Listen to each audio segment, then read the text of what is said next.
Cabinet సమావేశం సుదీర్ఘంగా జరుగుతోంది. మార్చి 16 నుంచి 30వ తేదీ వరకు శాసనసభ సమావేశాలు నిర్వహించాలని నిర్ణయించారు.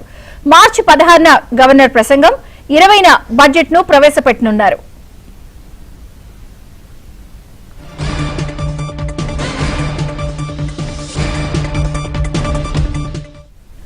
హైదరాబాద్ మెట్రోను ఎల్ఎన్టీ నుంచి పూర్తిగా స్వాధీనానికి తెలంగాణ కేబినెట్ ఆమోదం తెలిపింది.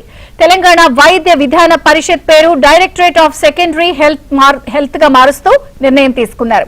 ఆ సంస్థ ఉద్యోగులు ఇక నుంచి ప్రభుత్వ పరిధిలోకి వస్తారు.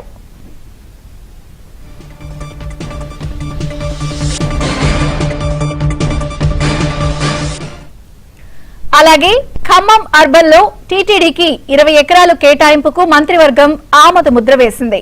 జిల్లాల్లో కాంగ్రెస్ కార్యాలయాలకు భూ కేటాయింపులకు కూడా ఆమోదం తెలిపింది. నియోపోలిస్ లో నీటి సరఫరా కోసం Hyderabad metropolitan water supply and sewerage బోర్డుకు బడ్జెట్ కేటాయించాలని నిర్ణయించారు. మహబూబాబాద్ జిల్లా గుమ్మడూరులో జేఎన్టీయూ కాలేజ్ నిర్మాణానికి కేబినెట్ గ్రీన్ సిగ్నల్ ఇచ్చింది. ముఖ్యంగా పరిషత్ ఎన్నికలు, అసెంబ్లీ బడ్జెట్ సమావేశాలపై కేబినెట్ ప్రధానంగా చర్చించింది.